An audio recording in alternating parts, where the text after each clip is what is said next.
The year was 781, and the sun hung low over the muddy banks of the Mekong, its golden rays slicing through the dense canopy of Chenla's jungles. A boy of 11, Jayavarman, stood barefoot on the river's edge, his dark eyes burning with a fire that belied his youth. His chest heaved from the sprint through the undergrowth, his heart pounding not from fear, but from a vow etched into his soul. He would return to this land, not as a fugitive, but as its king. The air was thick with the scent of damp earth and lotus, but to Jayavarman it carried the bitter tang of betrayal. His homeland, the once proud Chenla, lay fractured, its cities torn apart by warlords and shadowed by the distant iron grip of the Shailendra dynasty from Java. This was no place for a prince. Not yet. Jayavarman was born around 770 into a noble Khmer family, his bloodline tracing back to the rulers of Chenla's golden age. His father, a lord of modest power, had spoken of a unified Khmer, a dream crushed under the boots of rival chieftains and foreign overlords. As a child, Jayavarman had listened wide-eyed to tales of ancient kings, their thrones adorned with gold, their armies sweeping across the plains. But those days were gone. By the time he was 7, his world unraveled. The Shailendra, masters of the seas and builders of towering stone temples, had tightened their hold on Chenla's southern lands. His father fell in a skirmish, his mother vanished into the chaos, and Jayavarman, a prince without a crown, was seized as a prize of war. Bound in ropes, he was dragged aboard a Shailendra ship, its hull creaking under the weight of plundered treasures. The journey to Java was a blur of salt, spray, and despair. Java, a land of volcanic peaks and emerald rice fields, was both a prison and a school. In the opulent courts of the Shailendra, Jayavarman was no longer a prince but a captive, a curiosity for the Javanese nobles. They mocked his coarse Khmer accent, yet they could not ignore the fire in his gaze. He was housed in a modest chamber within the palace at Mataram, surrounded by the grandeur of Hindu temples and the chants of Brahmin priests. Here, he learned their ways, the intricate rituals of Shiva worship, the strategies of their generals, the weight of a king's divine mandate. Every lesson was a weapon, every humiliation a spark for his growing resolve. At night, when the palace slept, Jayavarman would steal into the courtyards, practicing with a stolen dagger under the moon's pale light. He was small, wiry, but quick, his movements honed by desperation. The Javanese guards underestimated him, their laughter echoing as he stumbled during forced labor. But he watched, he listened. He learned the rhythm of their patrols, the weaknesses in their walls. By his 10th year, he had mapped every corner of the palace in his mind, every shadowed alley that could lead to freedom.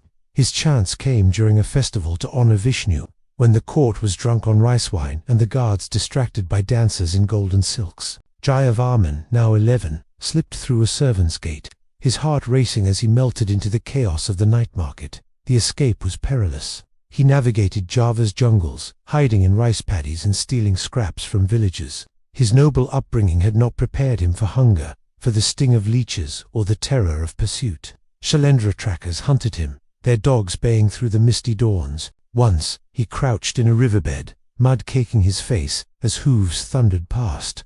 Another time, he bartered his mother's jade pendant, the last relic of his family, for passage on a merchant S-boat. The sea was a churning beast, but it carried him north, toward the shores of Chenla. When his feet touched the Mekong's banks again, he fell to his knees, kissing the earth. He was home, but home was a battlefield. Chenla in 781 was a land of ashes and ambition. The kingdom that had once rivaled the great empires of India was now a patchwork of warring fiefdoms. Warlords ruled from crumbling fortresses, their loyalty bought with rice or blood. The Shailendra's influence lingered, their emissaries demanding tribute from coastal towns. Jayavarman, a boy with no army, no gold, and no name that carried weight, hid in the eastern marshes near Kompong Kam. He found refuge with a fisherman's family, their hut a fragile sanctuary. The old man, weathered by years on the river, recognized the boy's noble bearing. "You've the eyes of a king," he said, offering him a bowl of rice. Jayavarman ate in silence, his mind racing.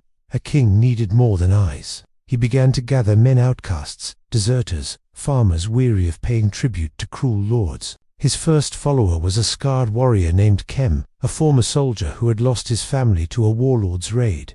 Kem taught Jayavarman the spear, the bow, the art of moving unseen through the jungle. In return, Jayavarman gave him a cause. "We will build a kingdom," he promised, his voice steady despite his youth. Kem laughed, but there was respect in his eyes. By the end of the year, Jayavarman's band numbered a dozen, armed with little more than sharpened bamboo and stolen blades. They struck at night, raiding a Shailendra supply caravan. The clash was brief, but bloody Jayavarman's dagger found the throat of a guard, his first kill. The stolen rice and weapons were a small victory, but they lit a spark. Word of the boy prince spread. The marshes became his stronghold, a place where warlords' spies feared to tread. Jayavarman grew taller, his frame lean but strong, his mind sharper than any blade. He learned to read the stars for navigation, to track monsoon rains for ambushes. His followers called him Priyathong, the Golden Prince, a name whispered in villages as a symbol of hope. But hope was fragile. In a daring raid on a warlord's outpost, Jayavarman's band was betrayed by a turncoat. Half his men fell, their blood soaking the earth. Kem dragged him from the fray, cursing his recklessness. Hiding in a cave, nursing a gash on his arm, Jayavarman faced his first taste of defeat.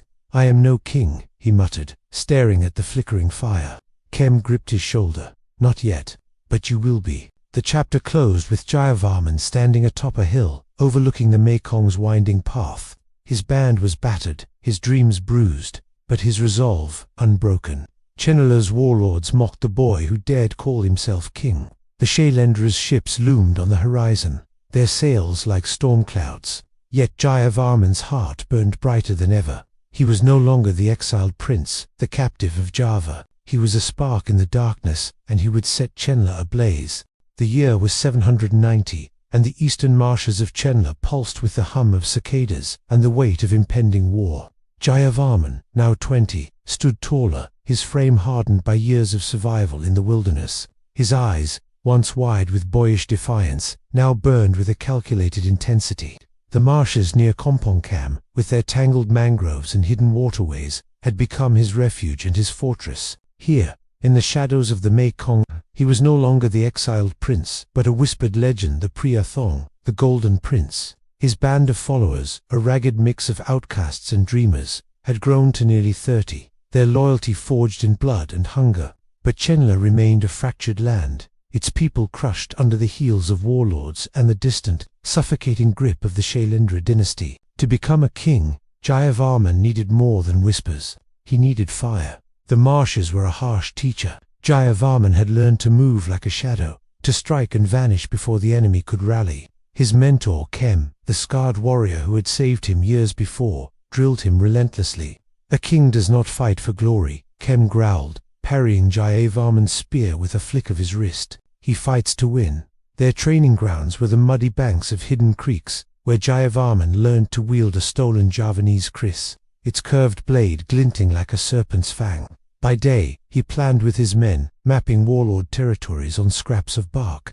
By night, he slipped into villages, speaking to fishermen and farmers, promising a future free from tribute and terror. His words were simple but potent. "Chenla will rise again, and I will lead it." His first true test came in the monsoon season, when the rains turned the land to sludge. A Shailendra outpost, a fortified camp guarding a trade route to the coast, sat like a vulture on the edge of the marshes. It was small but strategic, manned by 20 Javanese soldiers and their Khmer conscripts, who enforced tribute collections with whips and blades. Jayavarman saw opportunity where others saw death.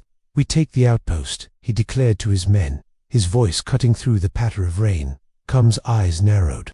20 against 30, and they have walls. Madness. But Jayavarman's grin was feral. "Madness is what they'll never expect." The plan was audacious. Under cover of a moonless night, Jayavarman's band waded through chest-deep water, their faces smeared with mud to blend with the darkness. They carried no torches, only the glint of their weapons and the fire in their hearts. Jayavarman led the way, his kris strapped to his thigh, his heart pounding with the thrill of the hunt. The outpost's wooden palisade loomed ahead, its guards drowsy from rice wine. Jayavarman's men struck like a storm. Arrows whispered from the shadows, felling sentries before they could scream. Ropes and grapples scaled the walls, and Jayavarman was the first over, his blade slashing through a guard's throat. The fight was chaos screams, clashing steel, and the crack of burning thatch as his men set the camp ablaze. The Khmer conscripts, seeing their Javanese masters fall, threw down their weapons, some joining Jayavarman's cause on the spot. By dawn, the outpost was his. The spoils were meager sacks of rice, a chest of bronze coins, a dozen spears, but the victory was a spark. Word spread like floodwaters. A boy king had defied the Shailendra, spilling their blood on Chenla's soil. Villagers sent their sons to the marshes, swelling Jayavarman's ranks. But with numbers came danger. The warlords, petty tyrants who ruled Chenla's fragmented lands, took notice. In a smoky longhouse, 3 chieftains, Rajan of Kampong Tom, Veera of the northern hills, and the brutal Jayavarman of Indrapura met to crush the upstart. "He's a boy playing at war," Rajan sneered, his fingers tracing the hilt of his sword. Jayavarman, his face scarred from battles, spat into the fire. "Let him come. I'll gut him myself." Jayavarman knew he was outmatched. His men were fierce but untrained, their weapons scavenged, their numbers barely 50. Yet retreat was not in his blood. He turned to the marshes, using their labyrinthine waterways to his advantage. He sent scouts to spread false rumors, luring Rojan's raiders into a swamp ambush. The trap was brutal. Crocodiles claimed some, arrows others. Rojan's men fled, their screams echoing through the reeds. Veera, more cautious, sent spies to track Jayavarman, but the prince's men were ghosts, vanishing into the mists. Jayavarman, however, was no fool. He fortified Indrapura, a city on the Mekong's banks, and waited, knowing Jayavarman would come for its wealth and power. The young prince's band grew restless. Food was scarce, and the rains brought fever. Kem, ever the pragmatist, urged caution. Indrapura's walls are stone, its men seasoned. "We need allies, not graves." Jayavarman listened, but his mind churned. He remembered Java's courts, where power was not just won with swords, but with words. He sought out the river clans, small tribes who traded fish and rice, but owed no loyalty to warlords. In a fisherman's hut, he met Soma, a wiry elder, with eyes like polished obsidian. "Why should we die for your crown?" Soma asked, his voice sharp. Jayavarman leaned forward, his gaze unyielding. "Because I will build a Chenla where no man kneels to foreigners or tyrants. Fight with me, and your children will know freedom." Soma studied him, then nodded. 10 boats and 20 warriors joined the cause.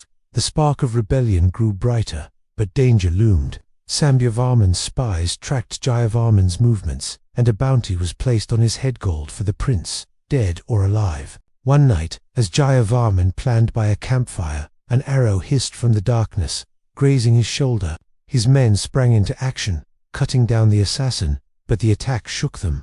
"They fear you," Kem said, binding the wound. "Fear makes men desperate." Jayavarman's jaw tightened. "Good, let them fear." By winter's end, Jayavarman's band numbered nearly 100, a mix of tribesmen, deserters, and dreamers. They called him Chakravartin, the universal ruler, though he wore no crown. The marshes were no longer just a hideout, they were the cradle of an empire. But Indrapura awaited, its walls a challenge to his ambition. As he sharpened his crease under the stars, Jayavarman knew the next battle would define him. The boy prince was gone. In his place stood a warrior, ready to set Chenla ablaze. The year was 792, and the Mekong's waters gleamed like molten silver under a relentless sun. Jayavarman, now 22, stood at the edge of the marshes, his silhouette sharp against the horizon. His band of rebels had grown to nearly 200, a motley army of fishermen, deserters, and tribal warriors. Their faces etched with hunger and hope. The victory at the Shailendra outpost 2 years prior had made him a legend, but legends were not enough to forge an empire. Chenla remained a fractured land, its heart held by warlords who mocked the boy king from their fortified cities. Indrapura, a bustling stronghold on the Mekong's eastern banks, was the prize Jayavarman craved. Ruled by the ruthless Jayavarman, it was a symbol of power and a gateway to the trade routes that could sustain his dream of a unified Khmer. To claim it, he would need more than courage, he would need cunning. Indrapura was no mere outpost. Its stone walls rose high, carved with serpentine nagas, and its gates bristled with spears. Jayavarman, a bear of a man with scars crisscrossing his arms, had ruled the city for a decade. His rule enforced by a private army of 300%. He was a warlord who thrived on fear, taxing merchants to ruin and executing dissenters with a bronze axe. Jayavarman's spies, led by the wiry Soma, brought grim reports. Shambhuvarman knew of the Golden Prince's growing strength and had doubled his patrols. "He waits for you," Soma warned, his voice low as they crouched in a bamboo grove. "His men are loyal, his walls unbreakable." Jayavarman's lips curled into a half-smile. "No wall is unbreakable. Not when we bring the storm." The plan was born in the flickering light of a campfire, as monsoon rains drummed the earth. Jayavarman gathered his lieutenants Kem, the grizzled warrior, Soma, the river clan's elder, and young Vanna, a former conscript who had defected after the outpost raid. The marshers had taught Jayavarman patience, but Indrapura demanded audacity. A frontal assault would be suicide. Shambhuvarman's forces outnumbered his 2-1. Instead, Jayavarman devised a strategy as bold as it was reckless, a night raid to seize the city from within. "We'll use their strength against them," he said, tracing a map in the mud. "They expect an army at their gates. We'll give them shadows." The march to Indrapura took 3 days, a grueling trek through flooded plains and leech-infested jungles. Jayavarman's men moved in small groups, their weapons wrapped in cloths to muffle sound. They carried ladders woven from bamboo, ropes knotted by fishermen, and jars of oil stolen from a merchant caravan. Jayavarman led by example, wading through knee-deep mud, his creese strapped to his thigh. His men whispered of his fearlessness, but Kem saw the truth. The young prince was haunted by doubt, his eyes shadowed by the weight of lives now in his hands. "You're no boy anymore," Kem muttered as they rested under a banyan tree. Jayavarman nodded, but his gaze was fixed on the horizon, where Indrapura's walls loomed like a challenge to his destiny. The night of the raid was moonless, the air thick with the threat of rain.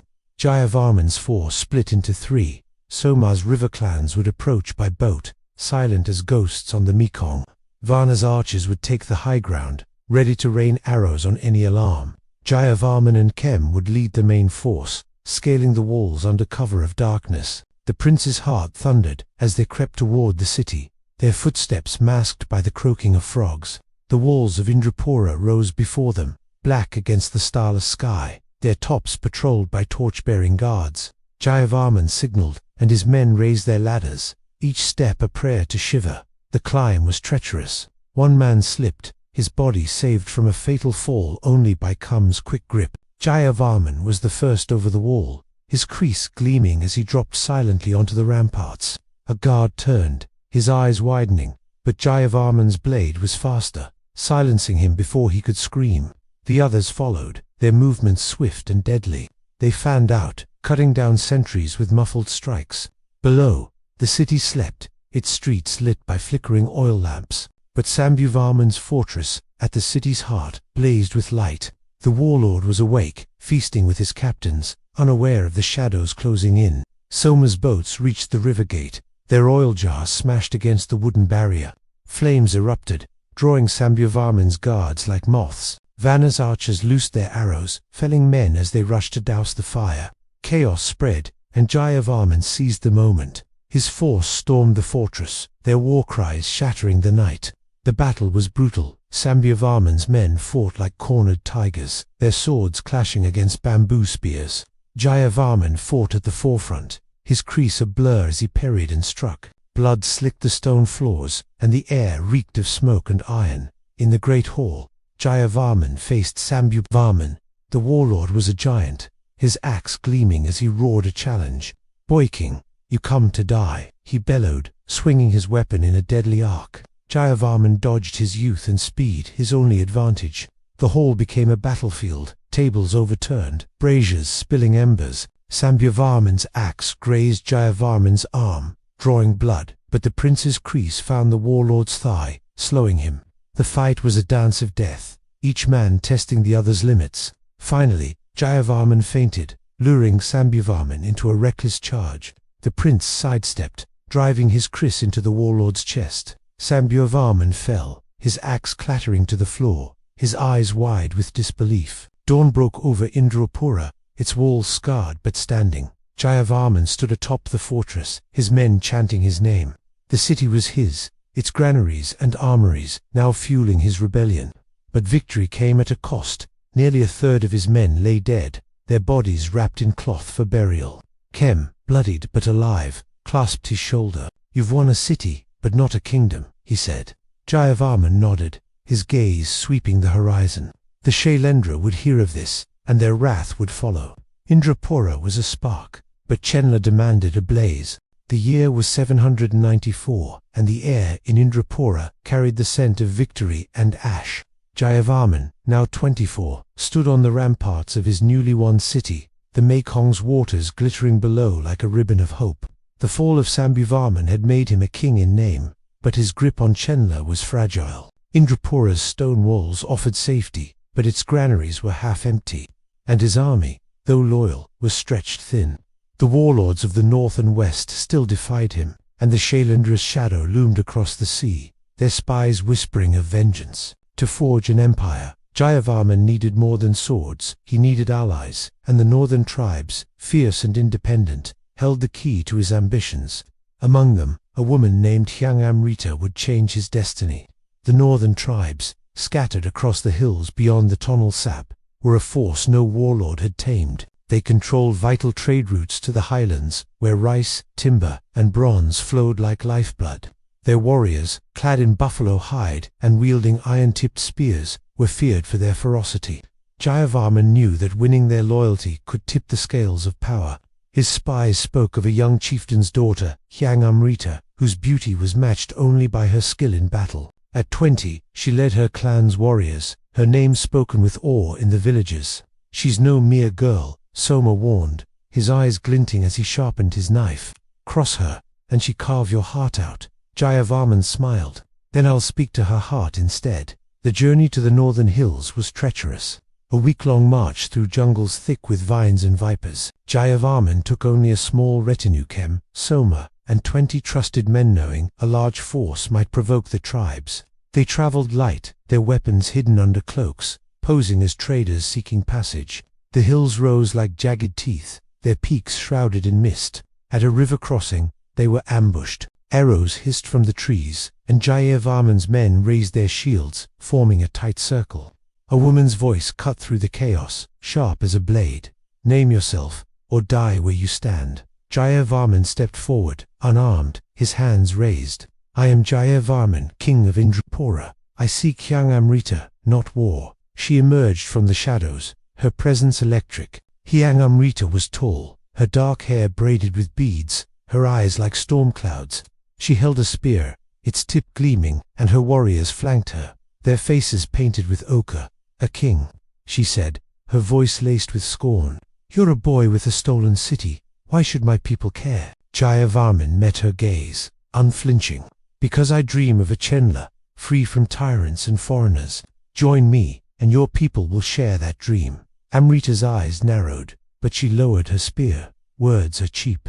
Prove your worth." The test was a duel, a tribal tradition. Amrita chose her champion, a giant named Dara, whose spear had felled a dozen men. The clearing became an arena, ringed by torchlight and chanting warriors. Jayavarman, stripped to the waist, faced Dara with only his creese. The giant charged, his spear a blur, but Jayavarman was a shadow, dodging and weaving. The crowd roared as he ducked a blow that splintered a tree. His creese flashed, nicking Dara's arm, then his leg. Speed was his weapon, and patience his shield. Finally, Dara overreached, and Jayavarman struck, pinning the giant's spear to the ground. "Yield," he said, his blade at Dara's throat. The giant knelt, and the tribes cheered. Amrita's lips twitched a smile, grudging but real. That night, in a longhouse lit by flickering oil lamps, Jayavarman and Amrita talked. She was no mere warrior. Her mind was as sharp as her spear, steeped in the lore of her people and the Hindu rites of their priests. She spoke of the Devaraja, a god-king revered in ancient texts, whose rule was divine. "A king must be more than a man," she said, her eyes locked on his. "He must be a god." Jayavarman felt the weight of her words, a spark igniting in his soul. Their alliance was sealed not with blood but with a vow. Amrita would bring her clan's warriors, and Jayavarman would share his vision of empire. In the firelight, their hands clasped, a bond forged that was both strategic and personal. The alliance bore fruit swiftly. Amrita's warriors, 50 strong, joined Jayavarman's army, their knowledge of the hills proving invaluable. Together, they struck at 2 warlords who plagued the northern routes. The first, a petty tyrant named Kosa, fell in a dawn raid, his camp burnt to ash before he could rally his men. The second, a cunning raider called Narin, proved harder to catch. He led Jayavarman's forces on a chase through the hills, his archers striking from cliffs. Amrita, riding at Jayavarman's side, devised a trap. They lured Naran's men into a narrow valley, where her warriors sprang from the slopes, cutting them down. Naran's head was mounted on a spear, a warning to others. The northern routes were secure, and Jayavarman's name grew louder. But Amrita was more than a warrior. In the quiet moments, as they planned by the Mekong's banks, she challenged Jayavarman to think beyond conquest. A kingdom needs roots, she said, pointing to the river's flow. Build canals, feed your people, and they'll fight for you forever. Her words reshaped his vision. He began sketching plans for irrigation, dreaming of fields that would never go dry. Their bond deepened, and whispers spread of a marriage. In a ceremony under a sacred banyan tree, Jayavarman and Amrita wed, their union blessed by tribal priests and Khmer elders. The tribes cheered, and Indrapura's streets filled with song, but Jayavarman knew the war was far from over. The Shailendra watched, and the warlords plotted. With Amrita at his side, he was stronger, but the path to empire was still paved with blood. The year was 795, and the sun blazed over the fertile plains of Heralia, a new heart for Jayavarman's growing kingdom. At 25, the young king had moved his court from Indrapura to this lush region near Lawas, where the soil promised bountiful harvests and the Tonal Sap's waters offered life. The city was still mud-brick homes and wooden palisades, not yet the stone grandeur of his dreams, but it buzzed with purpose. Jayavarman's army, bolstered by Hung Amrita's northern warriors, now numbered nearly 500, a force to rival any warlord. Yet, as he stood on a rise overlooking his new capital, his wife at his side, a shadow lingered in his heart. Victory had made him a target, and trust, he was learning, was a blade that cut both ways. Heralia was a gamble, a bold step to consolidate power closer to Chenla's heartland. The move had stretched his resources thin, with men patrolling the northern routes and guarding Indrapura's trade. Jayavarman worked tirelessly, overseeing the digging of canals to tame the monsoon floods, his hands as calloused as his soldiers. Amrita, now his chief advisor as much as his queen, urged him to build temples to Shiva, to bind the people's hearts to their god-king. A kingdom is not just land, she said, her voice steady as they walked the half-built palace. It's faith. Jayavarman nodded, but his eyes scanned the horizon, wary of enemies unseen. Among his lieutenants, one stood out, Virendra, a charismatic warrior who had joined after the fall of Indrapura, tall and broad-shouldered, with a laugh that filled the camp. Virendra was a favorite among the men, his spear unmatched in battle. He had fought beside Jayavarman against Narin, saving the king's life when an arrow nearly struck him. Jayavarman trusted him, naming him commander of Heralia's guard. But Kem, ever the skeptic, watched Virendra with narrowed eyes. He smiles too much, Kem muttered one night, sharpening his blade. Men like that hide knives behind their teeth. Jayavarman dismissed the warning. He needed Virendra's strength, and loyalty, he believed, was earned through trust. The Shailendra, though weakened, had not forgotten Jayavarman's defiance. Their emissaries no longer sailed openly up the Mekong, but their spies slunk through Chenla's markets, sowing discord. One such agent, a Javanese merchant named Pranish, arrived in Heralia under the guise of trade. His silks and spices dazzled the court, but his true purpose was darker. Pranish sought out Virendra, meeting him in secret by the river's edge. The Shailendra offer gold and power, Pranish whispered, his eyes glinting. Kill the boy king, and you'll rule Chenla as their vassal. Virendra hesitated, his ambition warring with his oath. But the promise of a throne was too sweet. He agreed, sealing his betrayal with a nod. The trap was set for a feast celebrating the harvest. Heralia's longhouse was alive with music. Drums thrummed, flutes wailed, and rice wine flowed. Jayavarman, clad in a simple tunic, laughed with his men. Amrita at his side, her braided hair adorned with jasmine. The air was warm, the mood light, but Amrita's spieswomen trained in the northern hills had caught whispers of treachery. One, a serving girl named Lila, overheard Virendra's hushed words to Pranish in a market stall. She slipped away, her heart racing, and found Amrita in the palace. Virendra plans to kill the king tonight, Lila whispered, her voice trembling. Amrita's face hardened, but she said nothing, slipping a dagger into her sleeve. As the feast reached its peak, Virendra rose, his cup raised in a toast. To Jayavarman, our king, he bellowed, his smile wide. The crowd cheered, but Amrita's eyes never left him. Jayavarman, sensing her tension, leaned close. "What troubles you?" he murmured. Before she could answer, Virendra signaled, and 3 of his men drew blades, lunging toward the king. The longhouse erupted in chaos. Jayavarman dove to the floor, a dagger grazing his arm as Amrita's blade met an assassin's, her movements a blur. Kem roared, his spear impaling one of Virendra's men, while Soma's archers loosed arrows from the shadows. Jayavarman faced Virendra in the center of the hall, the traitor's sword gleaming. "Why?" Jayavarman demanded, his crease drawn. Virendra's smile was gone, replaced by a snarl. "You're a boy playing at Empire. Chenla needs a true king." Their blades clashed, sparks flying as the crowd scrambled for cover. Virendra was stronger, his sword heavy, but Jayavarman was faster, his years in the marshes honing his reflexes. He ducked a swing, his crease slicing Virendra's forearm. The traitor stumbled, and Jayavarman pressed the advantage, driving his blade into Virendra's shoulder. The commander fell to his knees, blood pooling on the floor. "Mercy," he gasped. Jayavarman's eyes were cold.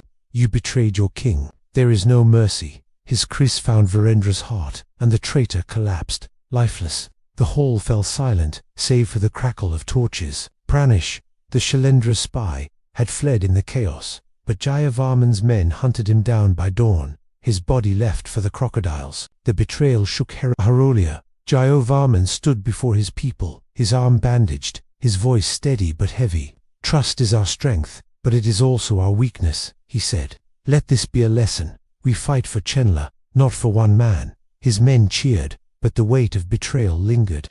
Amrita, cleaning blood from her dagger, met his gaze. "You cannot trust blindly," she said softly, "but you can trust me." The aftermath was grim.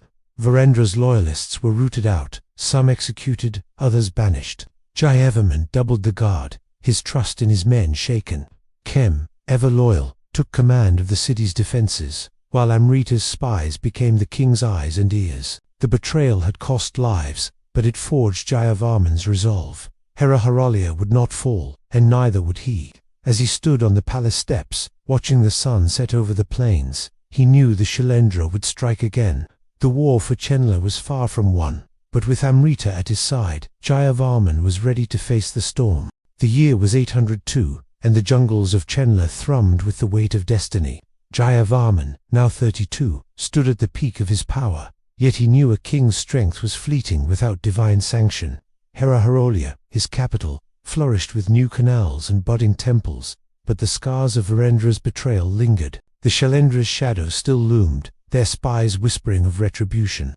While rival warlords in the west bided their time, Jayavarman, tempered by battle and betrayal, sought to transcend mortal kingship. With Huyang Amrita at his side, he turned his gaze to Mahendraparva, the sacred mountain of Panam Kulon, where he would claim the mantle of a god. This was no mere conquest, it was a ritual to forge an empire eternal. Panam Kulon rose like a jagged crown above the plains, its cliffs shrouded in mist, its waterfalls roaring with the voice of the gods. To the Khmer, it was a place of power, where spirits danced in the shadows of ancient trees. Jayavarman had heard tales of its sanctity as a boy in Java, where priests spoke of mountains as the thrones of Shiva. Amrita, steeped in Hindu lore, had urged him toward this moment since their marriage. "A king rules men," she said, her eyes fierce as they planned in Harohoralia's palace. "A god rules forever." Jayavarman felt the truth in her words. To unite Chenla, he needed more than victories, he needed divinity. The journey to Mahendraparva was a pilgrimage as much as a campaign.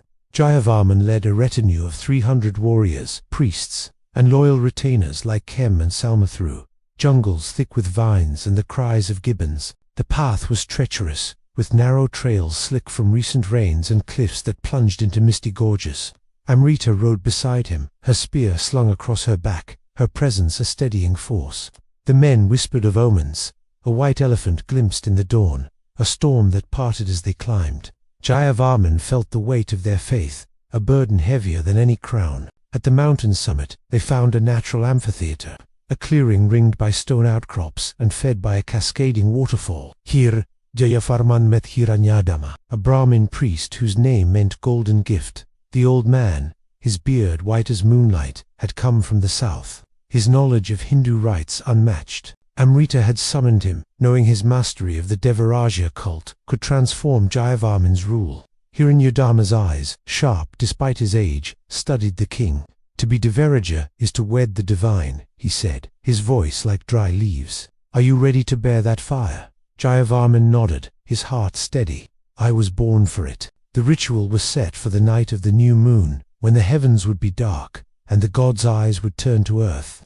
For days, the summit buzzed with preparation. Priests chanted mantras, carving sacred symbols into the stone. Warriors built a pyre at the clearing's center, its wood gathered from sacred groves. Amrita oversaw the weaving of a golden canopy, its threads shimmering like the Mekong under starlight. Jayavarman fasted, meditating in a cave, as Hiranyadama instructed him in the rites of Shiva, the destroyer and creator. You will be his vessel, the priest said, anointing him with ash. Through you, Chenla will rise. The night of the ritual arrived, and the mountain seemed to hold its breath. Storm clouds gathered, their edges lit by flashes of lightning, as if the gods themselves watched. The clearing was alive with firelight, the pyre roaring, its flames licking the sky. Hundreds gathered warriors, priests, and villagers who had climbed the slopes to witness history. Jayavarman emerged from the cave, clad in white silk, a golden circlet on his brow. Amrita stood at his side, her eyes fierce with pride. Hiranyadama, robed in saffron, raised a conch shell, its wail echoing through the cliffs. The chant began, a low hum that grew to a thunderous hymn, invoking Shiva's name. Jayavarman ascended a stone altar, its surface carved with nagas and lotuses. Hiranyadama poured sacred water from the waterfall over him, the cold shocking his skin. The priest's voice rose, declaring Jayavarman Chakravartin, the universal ruler, whose will bound the cosmos. Then, as the flame surged, he proclaimed him Devaraja, the god-king, chosen by Shiva to rule as divine. Jayavarman raised his arms, and a bolt of lightning split the sky, illuminating his face. The crowd gasped, falling to their knees, their cries a mix of awe and fear. To them, he was no longer a man but a god, his rule sanctified by the heavens. The ritual's power rippled beyond the mountain. Messengers carried word to Heraharolia, Indrapura, and the northern tribes. Jayavarman was Devaraja, his authority absolute. Warlords who had mocked him now hesitated, their defiance shaken by tales of divine favor. The Shailendra, receiving reports of the ceremony, grew wary. Kings could be fought, but gods were another matter. Jayavarman returned to Heraharolia, his court transformed. Priests crafted new rites to honor the Devaraja, and Amrita began plans for a grand temple to Shiva, a symbol of their divine mandate. But divinity came with a price. Jayavarman felt the weight of his new title, a mantle that demanded perfection. His men looked to him not just for leadership but for miracles. Kem, ever pragmatic, warned him in private, gods don't bleed, but kings do. Don't forget the blade in your hand. Jayavarman smiled, but the words lingered. The mountain had crowned him, but Chenla's enemies still sharpened their swords. As he stood on Heraharelia's palace steps, gazing at the stars, he knew the Devaraja's path was only beginning. The gods had spoken, but the empire would be won with blood. The year was 805, and the plains of Chenla trembled under the weight of an approaching storm. Jayavarman, now 35, stood as the Devaraja, the god-king, his divine mandate sealed on the sacred heights of Mahendrapava. Heraharelia thrived, its canals brimming with water, its temples rising to honor Shiva. His army, forged from marsh, rebels and northern tribes, numbered nearly 1,000, their loyalty bound by his victories and Amrita's fierce counsel. Yet, the Shailendra dynasty of Java, stung by his defiance and the loss of their outposts, would not let a Khmer king god or not challenge their dominion. Their wrath came like a monsoon, swift and merciless, and Jayavarman would face his greatest test on the blood-soaked fields of Kompong Spew. The Shailendra had watched Jayavarman's rise with growing alarm. His rebellion had severed their grip on Chenla's trade routes, and his declaration as Devaraja mocked their claim as overlords. In the courts of Mataram, their king, Rakai, Panangkaran roared for vengeance. He dispatched a fleet of warboats up the Mekong, carrying 600 Javanese warriors, led by General Kestatria, a veteran whose name was whispered with dread. Kestatria's orders were clear: crush the upstart king, raise Heraharolia, and restore Chenla as a vassal state. Spies brought word to Jayavarman as the fleet approached, their sails darkening the river like storm clouds. "They come for your head," Kem warned, his spear resting on his shoulder. Jayavarman's eyes glinted. "Then we'll give them a war." Kompong Spew, a flat expanse of rice fields and scattered groves west of Heraharolia, was chosen as the battlefield. Jayavarman knew a siege on his capital would trap his people, so he marched to meet the enemy head-on. His army, though fierce, was outnumbered and outmatched in discipline. The Javanese wielded forged steel and rode war elephants, their trunks adorned with spiked chains. Jayavarman's men, armed with bamboo spears and stolen blades, relied on their knowledge of the land. Amrita, her spear gleaming, scouted the terrain with Soma, mapping hidden paths through the groves. "We can't match their strength," she said, her voice steady, "but we can outwit them." Jayavarman devised a plan as daring as it was desperate, a feigned retreat to lure the Javanese into an ambush. He divided his forces. Soma's river clans would harass the enemy's flanks from the Mekong's banks. Vanna's archers would strike from the tree line, and Jayavarman with Kem and Amrita would lead the main force in a staged flight. The plan hinged on timing and deception, a gamble that could end in triumph or slaughter. As the sun rose over Kompong Spew, Jayavarman stood before his men, his voice carrying over the morning mist. "We are not just men, we are Chenla's soul. Fight for your homes, your children, and your king."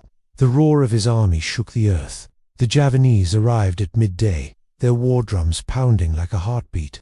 Kesotria, astride a towering elephant, surveyed the field with cold eyes. His army formed ranks, their shields gleaming, their elephants snorting steam. Jayavarman's forces met them in a loose line, their banners fluttering with Naga emblems. The clash was brutal. Javanese spears tore through Khmer lines, and elephants crushed men underfoot. Jayavarman fought at the front, his crease a blur as he felled the Javanese captain. Amrita, riding a swift horse, rallied the northern warriors, her spear piercing armor like paper. But the enemy's numbers pressed hard, and Jayavarman gave the signal to retreat. The Khmer fled, their line breaking as planned. Kesotria, scenting victory, ordered a full charge, his elephants trampling the earth. The Javanese poured into the groves, their formation stretching thin. Then, the trap sprang. Soma's river clans struck from the Mekong, their boats launching volleys of arrows that felled dozens. Vanna's archers, hidden in the treetops, rained death on the Javanese rear, their fire arrows igniting shields. Jayavarman turned his forces, charging back with a roar. The groves became a slaughterhouse. Javanese soldiers, caught in the tangle of vines, fell to Khmer blades. Amrita's horse galloped through the chaos, her spear finding Kesotria's lieutenant, pinning him to a tree. Kesotria, atop his elephant, rallied his men, but the tide had turned. Jayavarman, blood streaking his face, led a wedge of warriors straight for the general. The elephant swung its trunk, smashing a Khmer soldier, but Jayavarman dodged, climbing a fallen log to leap onto the beast's back. His kriss plunged into Kesotria's shoulder, and the general's scream echoed as he fell. The Javanese broke, their survivors fleeing to the river, only to be cut down by Soma's boats. By dusk, the field was a graveyard, littered with Javanese banners and Khmer dead. Jayavarman raised Kesotria's severed head on a spear, his army chanting Devaraja as the sun bled red. The victory was staggering. The Shailendra fleet was shattered, their survivors limping back to Java with tales of the God King's wrath. Heraharolia erupted in celebration, but Jayavarman knew the cost. Nearly 200 of his men lay dead, their bodies burned on pyres as priests chanted for their souls. Amrita, her arm bandaged from a sword cut, stood with him as they honored the fallen. "This was no victory," she said, her voice heavy. "It was survival." Jayavarman nodded, his eyes on the horizon. Survival is the foundation of empire. The battle cemented his legend. Warlords who had scoffed now sent envoys, offering tribute or neutrality. The Shailendra, humbled, retreated from Chenla's shores, their influence broken for a generation. Jayavarman returned to Heraharolia, his divine status unassailable, but his heart was heavy. The fields of Kompong Spew had proven his strength, but they also showed the price of his dream. As he stood on his palace steps, Amrita at his side, he vowed to build a kingdom that would outlast the blood spilled in its name. The year was 820, and Heraharalia stood as a beacon of hope amidst the scars of war. Jayavarman, now 45, bore the weight of his divine title, Devaraja, with a presence that commanded both awe and fear. The victory at Kompong Spew had broken the Shailendra's grip on Chenla, and the warlords who once defied him now bent the knee or hid in their strongholds. His kingdom stretched from the Mekong's banks to the northern hills, its heart pulsing in Heraharaila's growing streets. Yet Jayavarman knew that a kingdom built on blood alone would crumble. With young Amrita's wisdom and the loyalty of his lieutenants, he turned from conquest to creation, forging the foundations of an empire that would echo through the ages. Heraharalia was no longer a muddy outpost but a thriving capital. Its canals, inspired by Amrita's vision, snaked through the plains, taming the monsoon's floods to feed rice fields that stretched to the horizon. Farmers sang as they worked, their harvests doubling under the new irrigation. The city's wooden palisades were giving way to stone, carved with nagas and lotuses, a testament to Jayavarman's ambition. Temples to Shiva rose, their spires piercing the sky, drawing priests and pilgrims who spread the Devaraja's name. Amrita, ever his partner, oversaw the rituals, her northern heritage blending with Khmer traditions to craft a faith that bound the people to their king. Jayavarman's court was a hive of activity. Scholars from distant lands, drawn by tales of the god king, brought scrolls of Sanskrit and tales of empires past. Artisans hammered bronze into statues, their work adorning the palace. Warriors trained in the fields, their spears glinting as Kem drilled them into a disciplined force. Soma, now graying but sharp as ever, managed the trade routes, ensuring rice and timber flowed from the north.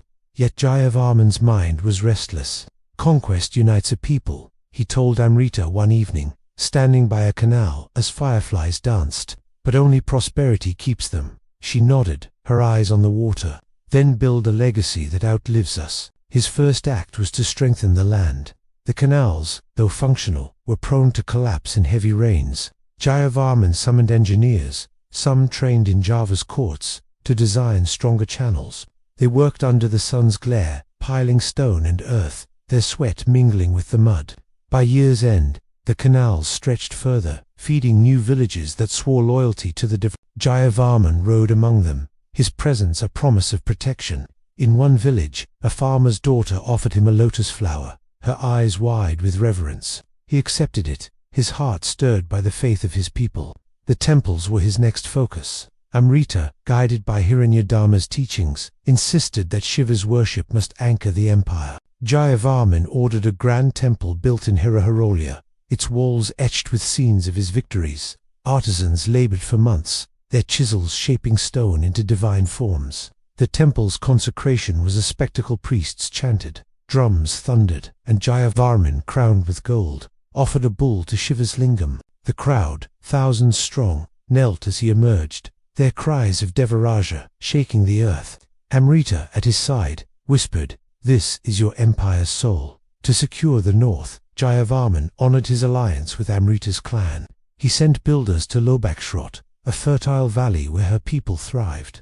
There, they raised shrines to Shiva and Vishnu, their spires smaller but no less sacred. Amrita's brother Dara, once her champion, led the ceremonies, his loyalty cemented by Jayavarman's generosity. The shrines drew traders, and Lobakshot became a hub, its markets bustling with silks and spices. The northern tribes, once wary, now sang Jayavarman's name, their warriors joining his army. Yet, not all was peaceful. In the west, a warlord named Bhima still defied him, raiding villages along the Tonal Sap. Jayavarman, loath to spill more blood, sent envoys with offers of peace. Bhima, a grizzled tyrant, laughed them away, his fortress bristling with spears. Jayavarman, urged by Kem, prepared for war, but Amrita proposed a different path.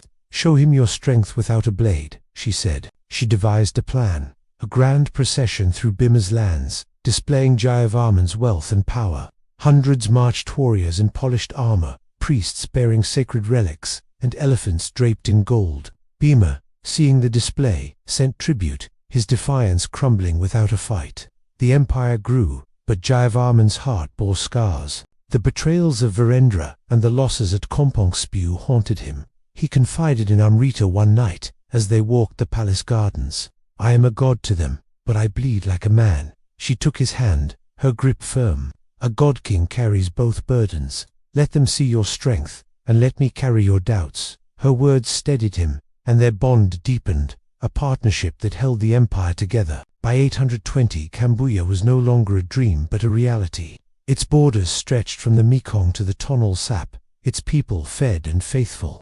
Jayavarman stood on his palace balcony, watching the sun set over Heraharalaya's fields.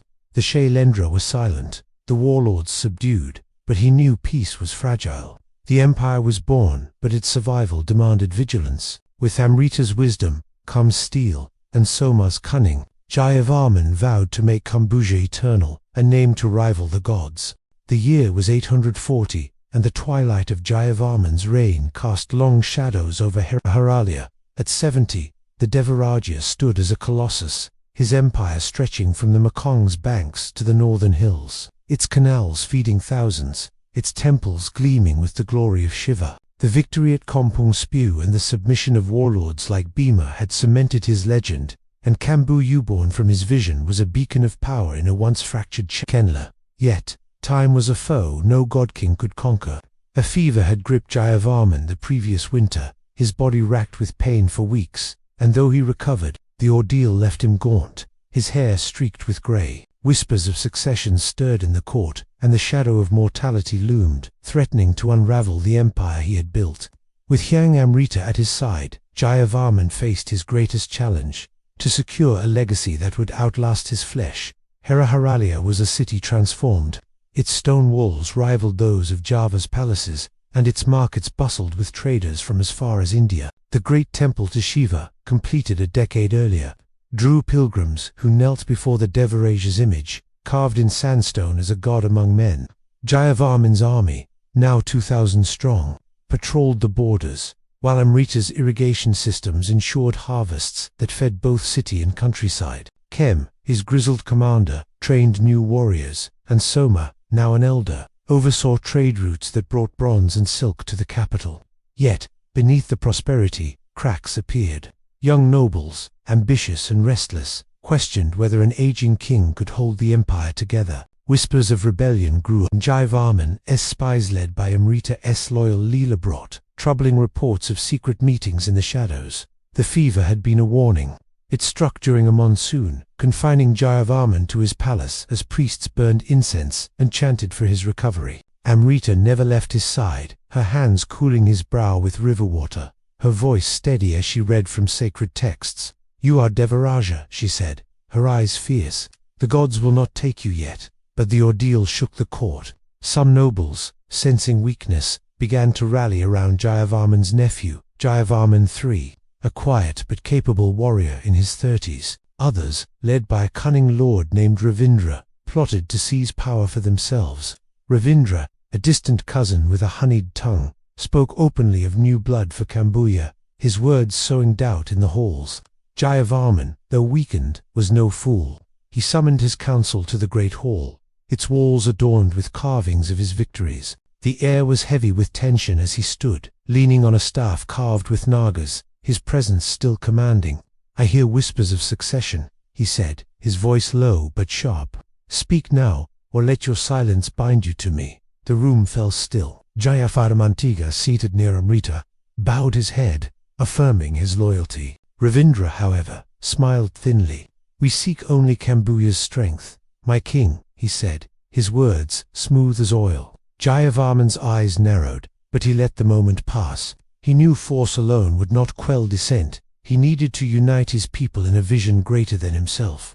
Amrita, ever his anchor, proposed a bold plan. "Show them an empire that will endure," she urged in their private chambers. "Build a new capital, a city to rival the heavens." Jayavarman's heart stirred at the idea.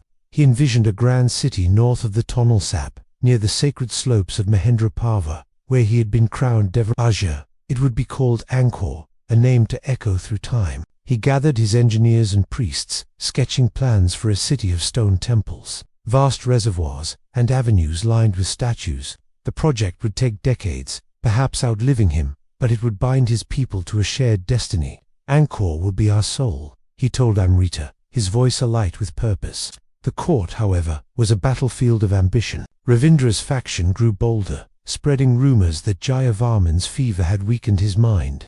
At a festival to honor Shiva, Ravindra challenged the king's choice of Jayavarman III as heir, proposing himself as a stronger successor. The crowd murmured, and Jayavarman felt the sting of doubt.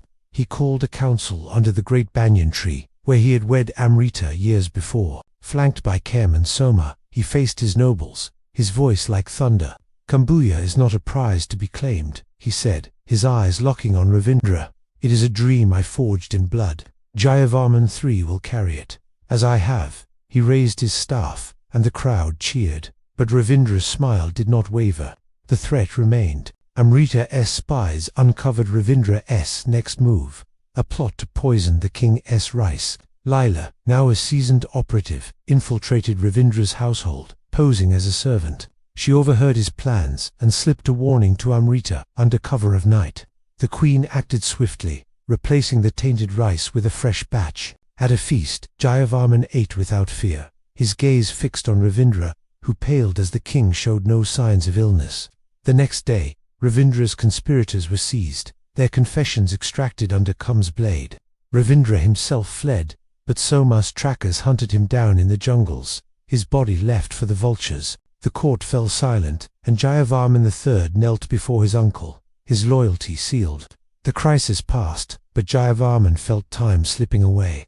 He walked the half-built canals of Angkor's future site, his steps slower, his breath heavy. Amrita, her hair now touched with silver, walked beside him. "You've given them an empire," she said, her hand in his.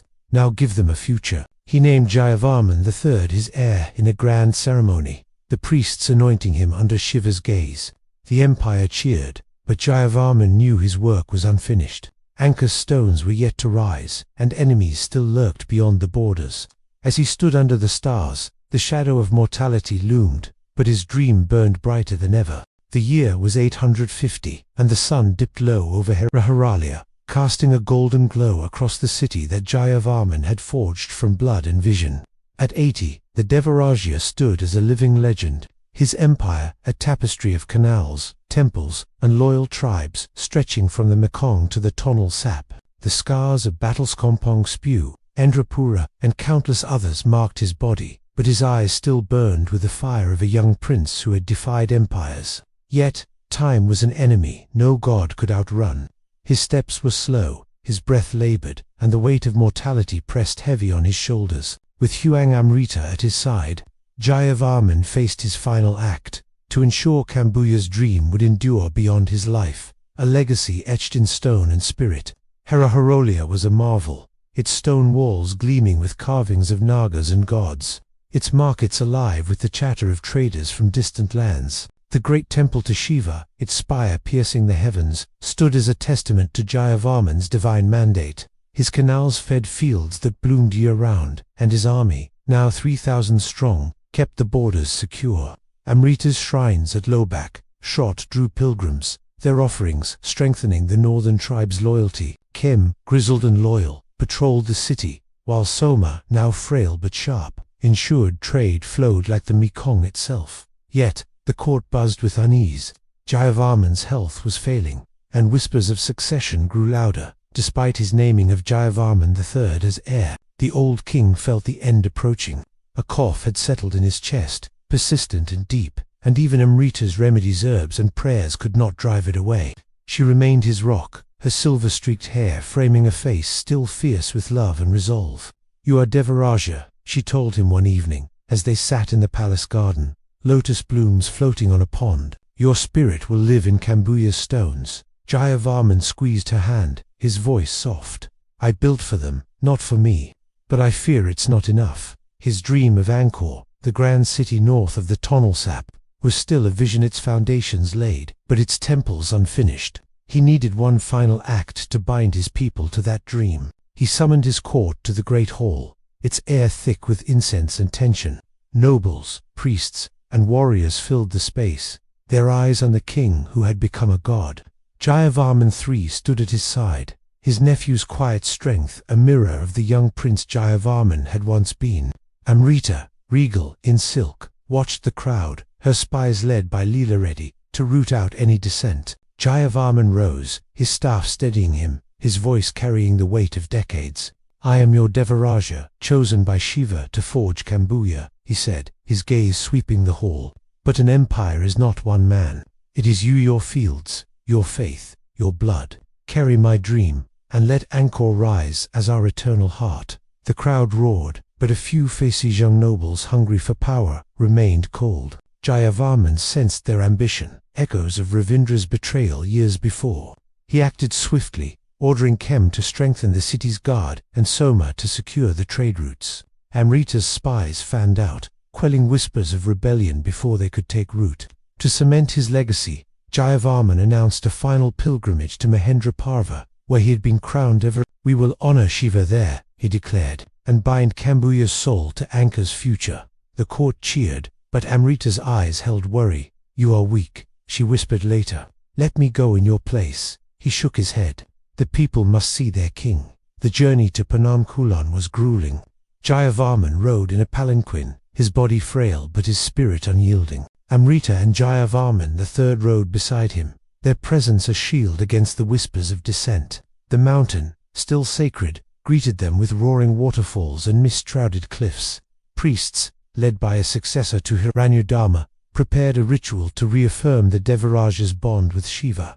The clearing where Jayavarman had been crowned was unchanged, its stones etched with faded symbols. As night fell, fires blazed, and the priests chanted, their voices mingling with the wind. Jayavarman, too weak to stand, sat on a stone throne, his eyes fixed on the flames. He spoke, his voice faint but clear. "Kambuya is yours. Build Angkor, and let it shine for 1,000 years." The crowd wept, their faith in the Devaraja unshaken. Jayavarman III knelt, swearing to carry the dream, and the nobles followed, their ambitions silenced by the moment's weight.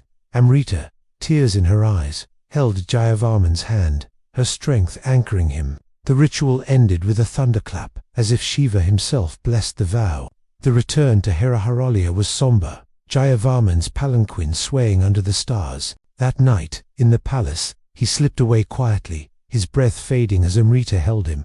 "You did it," she whispered, her voice breaking. "You built an empire." His final smile was one of peace. Heraharalya mourned, its streets filled with chants and offerings. Jayavarman III ascended, his rule steady but overshadowed by his uncle's legend. The empire held its canals and temples, a living testament to Jayavarman's vision.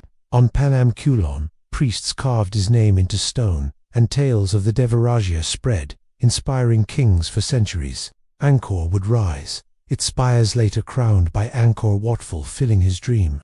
As Amrita stood on the palace steps, gazing at the stars, she felt his spirit in the wind. The eternal god king was gone, but Kambuya would never forget.